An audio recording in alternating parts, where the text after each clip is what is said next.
آپ نے فرمایا کیوں؟ اگر یہ اپنی شرمگاہ کو حرام میں استعمال کرتا تو گناہ ملتا نہ ملتا؟ اپنی شرمگاہ کو حرام میں استعمال کرتا. اللہ اکبر.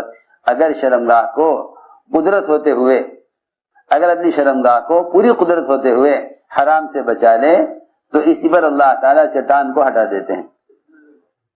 دیکھو تو صحیح، جب حرام سے بچنے میں کی یہ قوت ہے تو پھر حلال طریقے پر اجر کیوں نہیں ہوگا؟ جب حرام سے بچنے کی یہ قوت ہے تو حلال طریقے پر اجر کیوں نہ ملے گا؟ ہم نے عرض کیا کہ عبادت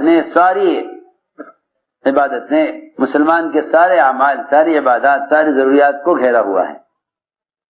امام غزالی فرماتے ہیں کہ صرف نماز عبادت نہیں، بلکہ امام غزالی رحمۃ اللہ علیہ 10 چیزوں کو عبادت فرماتے ہیں. 10 چیزوں کو عبادت فرماتے ہیں: نماز، روزہ، حج، زکوٰۃ، ذکر، تلاوت، دعوت اللہ کی محنت اور تجارت، اور پڑوسیوں کے حقوق اور سنتوں کا اہتمام. یہ 10 چیزیں امام غزالی کے یہاں عبادت ہیں. اور یہ 10 کی 10 مل کر اس طرح عبادت ہیں کہ جیسے نماز پڑھنے والا اگر ایک سجدہ چھوڑ دے تو نماز ناقص ہو جاتی ہے. نماز ناقص ہو جائے گی. یہ نہیں کہا جائے گا کہ ہاں بھائی اتنے اعمال تو کر ہی رہا ہے، اگر ایک سجدہ چھوٹ گیا تو کیا بات. سنو ذرا غور سے. قیام بھی کیا ہے، قومہ بھی کیا ہے، اور قاعدہ بھی کیا ہے، رکوع بھی کیا ہے، سجدہ بھی کیا ہے، مگر ایک کیا ہے، ایک چھوڑ دیا تو کیا بات ہے. سنو غور سے بات. اگر ایک سجدے کے چھوڑنے سے نماز اس طرح ناقص ہو جائے گی، اور اس ناقص نماز سے ناقص اور ناقص نتائج مرتب ہوں گے، اس کے نتائج بھی ناقص ہوں گے. میں کیا بتاؤں، جب حالات آتے ہیں نا لوگوں پر تو لوگ اپنے اعمال کو دیکھتے ہیں. اجی ہم تو نماز بھی پڑھتے ہیں پھر بھی ایسا ہو رہا ہے. عجیب بات ہے، کمائی میں حکم توڑتے ہیں، نماز برکت دیکھتے ہیں. کمائی میں حکم توڑتے ہیں، نماز میں برکت دیکھتے ہیں. کمائی میں حکم توڑتے ہیں، نماز میں برکت دیکھتے ہیں. پھر یہ شکایت کرتے ہیں کہ جی نماز بھی پڑھتے ہیں ہم تو، پھر بھی دکان پہ ناجائز قبضہ کر لیا کسی نے، دکان پہ جھوٹا مقدمہ ڈال دیا. اجی میں تو نماز پڑھ کے نکل رہا تھا مسجد سے، میری تو کوئی غلطی تھی نہیں. اس زمانے کے سارے بے عقل ہیں وہ جو سمجھتے ہیں کہ مسلمان مظلوم ہے.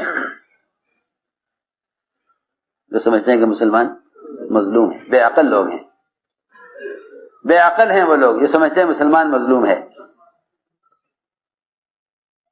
جب تک مسلمان اپنے آپ کو مظلوم سمجھتا رہے گا، پریشان رہے گا. یوں نہیں کہ مظلوم سمجھنے سے مدد آ جائے گی. مسلمان کی مدد جب ہوگی، جب تک مسلمان آپ کو مظلوم سمجھتا رہے گا، اللہ کی مدد نہیں آئے گی. جب تک مسلمان اپنے آپ کو مظلوم سمجھتا رہے گا، اللہ کی مدد نہیں آئے گی. میں تم سے ساری حضرت کی باتیں نقل کر رہا، بیانات پڑھا کر مولانا حفیظ صاحب کے، تو پتہ چلے گا حضرت کیا چاہتے تھے. جب تک مسلمان اپنے آپ کو مظلوم سمجھتا رہے گا، اللہ کی مدد نہیں آئے گی. جس دن اپنے آپ کو ظالم سمجھ لے گا، اسی دن مدد آ جائے گی. جس دن اپنے آپ کو ظالم سمجھ لے. کیا بات ہے؟ بات یہ ہے، پہلے مسلمان حکم توڑتا ہے، خواہش کے نقشوں میں پڑتا ہے، پھر اللہ تعالیٰ اغیار کو ان کے خواہش کے نقشوں کو توڑنے کے لیے استعمال کرتے ہیں. پھر یہ کہتا ہے دیکھو ہم مظلوم ہیں، ہمارا نقشہ توڑ دیا انہوں نے. سمجھ آ رہی بات؟ میں تمہیں آسان کر کے بتاتا ہوں. مثال، ایک آدمی نے خوب لوگوں کے حق مارے، خوب لوگوں کے حقوق مارے، حق مار کے پیسہ جمع کیا. جب سارے حق والوں نے اپنے حق کا مطالبہ کیا تو حکومت نے اس کے مال کو سیل کر کے جن جن کے حقوق تھے ان کو دے دی، ان کو دلوا دیے، جن کے حقوق تھے ان کو دلوا دی۔ یہ وہاں پہنچ گیا جہاں تھا۔ ابھی بھی کہتا ہے کہ دیکھو جی مجھ پر ظلم ہوا ہے، کہ نہیں تو مظلوم نہیں ہے، تو ظالم ہے، کیونکہ تو نے یہ سارا مال لوگوں سے ناحق چھینا تھا۔ اللہ نے کسی کو ذریعہ بنا کر تیرے مال کو، جس کو تو اپنا مال سمجھتا تھا، وہ جس کا مال تھا اللہ نے اس کے پاس پہنچا دیا۔ اب اگر یہ کہ ہاں واقعی میں نے ظلم کیا، اللہ اکبر، کامل ترین نماز ابو بکر صدیق کی نماز ہے، لیکن فرمایا حضور اکرم صلی اللہ علیہ وسلم نے کہ ابو بکر جب تو نماز سے بالکل فارغ ہونے لگو تو سلام پھیرنے سے پہلے یوں کہنا ظلمت نفسی ظلما کثیر۔ یہاں تو مسلمان نماز چھوڑ کر بھی ظالم نہیں، وہاں ابو بکر کامل نماز پڑھ کے بھی کہہ رہے میں ظالم ہوں۔ سوچو ذرا غور کرو میں کیا کہہ رہا۔ یہاں تو مسلمان نماز چھوڑ کر بھی ظالم نہیں، اپنے آپ کو کیا کہے گا؟ مظلوم ہی کہے گا۔ کیا مظلوم کہ جی کیا کریں، ہمارا ملک ہماری جگہ، ہم سے کہہ رہے تم یہاں کے نہیں۔ اللہ اکبر۔ اللہ تعالی نے ساری دنیا کی زمین کو اس امت کے لیے سجدہ بنایا۔ سوچو میں کیا کہہ رہا۔ پچھلی امتیں ان کے لیے لازم تھا کہ وہ اپنے معبد میں عبادت کریں، یہ اس امت کی خاصیت ہے، یہ اس امت کی خاصیت ہے کہ اللہ نے اس امت کے لیے ساری دنیا کی مسجد کو، ساری دنیا کی زمین کو سجدہ بنا دیا۔ جعلت لی الارض مسجدا وطہورا، یہ اس امت کی خاصیت ہے۔ بیت اللہ سے بلبلہ اٹھایا، بیت اللہ سے پانی کا بلبلہ اٹھایا۔ پہلے پانی ہی پانی تھا، خشکی کہیں نہیں تھی۔ جس جگہ بیت اللہ ہے، بیت اللہ کے بالکل وسط سے، درمیان سے پانی کا بلبلہ اٹھایا، اس سے ساری دنیا میں زمین کو پھیلایا۔ معلوم ہوتا ہے کہ جب زمین کا وجود میں آنا بیت اللہ کے وسط سے ہے، اور بیت اللہ ساری دنیا کے سجدہ کرنے والوں کا کی سجدے کے جو ہے سجدے کا رخ ہے، معلوم ہوتا ہے کہ ساری دنیا عبادت کے لیے، ساری زمین عبادت کے لیے ہے۔ سوچو تو صحیح، اللہ اکبر۔ معلوم ہوتا ہے کہ مسلمان کی سجدہ گاہ پوری دنیا کی زمین ہے،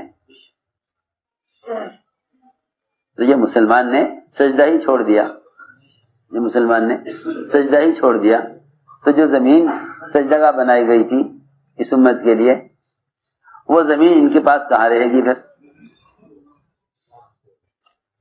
جی سیدھی بات ہے، عبرت لیتے نہیں حالات سے۔ ابھی تک سب کے ذہن میں یہ ہے حکام بدلیں گے حالات بدلیں گے، سب کے ذہن میں یہ ہے حکام بدلیں گے حالات بدلیں گے۔ میں نے عرض کیا کہ اس زمانے کا مسلمان اپنے آپ کو مظلوم سمجھ رہا ہے، اور جب تک مظلوم سمجھتا رہے گا اللہ کی مدد آئے گی نہیں۔ جس دن کہہ دے گا ہاں میں ظالم ہوں، اس دن اللہ تعالیٰ اس پر مہربان ہو جائیں گے کہ میرے بندے نے اپنے جرم کا اعتراف کر لیا۔ جرم کا اعتراف اپنے آپ کو ظالم کہنے میں ہے، مظلوم کہنے میں نہیں ہے۔ جرم کا اعتراف کس میں ہے؟ اپنے آپ کو ظالم کہنے۔ اس کو میں عرض کر رہا تھا کہ یہاں تو نماز چھوڑ کر بھی اپنے آپ کو ظالم نہیں کہتا۔ وہاں ابو بکر رضی اللہ تعالیٰ عنہ سب سے کامل نماز، اگر نبی کے بعد کسی کی نماز کامل نماز ہے تو وہ ابو بکر کی نماز ہے، وہ نماز ابو بکر کی نماز کامل نماز ہے۔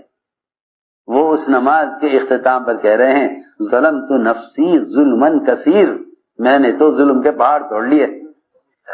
کہ ایسا کیا ظلم کیا، کیا ظلم ہو گیا کہ اللہ کی عبادت کا حق نہیں ادا ہوا؟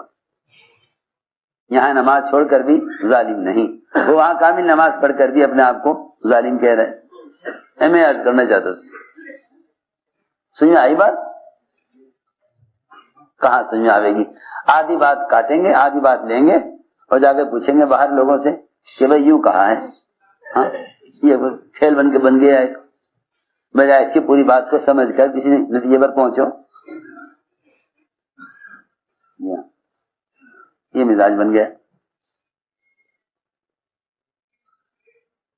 میں احتیاط کر رہا کہ آدمی عمل کرتے کرتے پکڑا جاتا ہے. حضرت مثال دے کر فرماتے تھے نماز پڑھ کر نکل رہا تھا مسجد سے، پکڑ کے لے گئے. سب چیخیں گے، سب چلاویں گے، یہ خود بھی پریشان ہوگا کہ جی بالکل بے گناہ پکڑا ہوا ہے.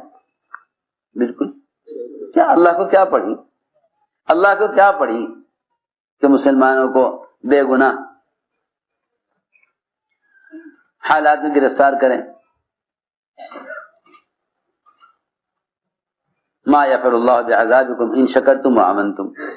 ہمارے صاحب یہ آیت بہت پڑھتے تھے، بار بار پڑھتے تھے کہ اللہ کریں گے کیا تمہیں عذاب دے کے، اگر تم دو چیزوں پر آ جاؤ، شکر پر آ جاؤ اور ایمان لے آؤ، تو اطاعت پر آ جاؤ، شکر پر آ جاؤ، تو اللہ تمہیں عذاب کیوں دیں گے؟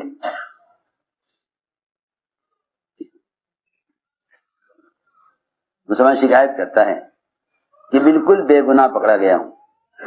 حضرت مثال دیتے فرماتے کہ ایک آدمی نے ایک بتی کاٹ لی، لال بتی، گزر گیا. اگلی لال بتی آئی، اسے بھی کاٹ گیا.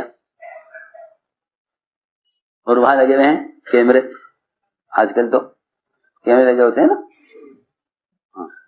یہ خوش کہ چلو یہاں سے بچ گیا، یہاں سے بچ گیا. اگلی تیسری بتی پر، لال بتی پر آ کے ٹھہر گیا. اسے نہیں کاٹا. یہاں اطاعت پر ہے، یہاں اطاعت پر ہے. کھڑا ہوا تھا، پولیس والے آئے، پکڑ کے لے گئے، ادھر آ جاؤ. سارے دیکھنے والے کہہ رہے دیکھو یہ ظلم ہے. ہمارے سامنے کی بات ہے، ہم سب دیکھ رہے تھے. وہ لال بتی پر کھڑا ہوا تھا بیچارہ، اسے لے گئے پکڑ کے. جی ہاں، کیونکہ پیسے کمانے ہیں ان کو، تو کیا کرنے، پیسے کمانے ہیں. بیچارہ دیکھو لے گئے پکڑ کے. تم تو دیکھ رہے سارے کہ لال بتی پہ کھڑا ہوا ہے، وہ دیکھ رہے ہیں دور سے کہ بھئی یہ دو بتیاں کاٹ کے آیا ہے. اس پر نہیں پکڑ رہے کہ یہاں کھڑا ہوا تھا، اس پر پکڑ رہے ہیں کہ دو بتیاں پہلے کاٹ کے آیا ہے. اس لیے میں عرض کر رہا مومن وہ ہے جب کوئی حال آئے گا اپنے زمانے کو، پچھلے گزرے ہوئے زمانے کو دیکھے کیا کر کے آئے. تو حالات عبرت کے لیے ہوتے ہیں. جو حالات کو اسباب سے جوڑ دیتے ہیں وہ عبرت نہیں لیتے، وہ کہتے ہیں ہم مظلوم ہیں. جو حالات کو اعمال سے جوڑ لیں انہیں عبرت ہو جاتی ہے. وہ اللہ کے سامنے حالات کی وجہ سے توبہ کر کے اپنے آپ کو ظالم قرار دے کر توبہ کر لیتے ہیں. یہ تھی بات. اس لیے میرے دوستوں عزیزوں، سب سے بنیادی بات یہ ہے کہ ایمان سیکھو. ایمان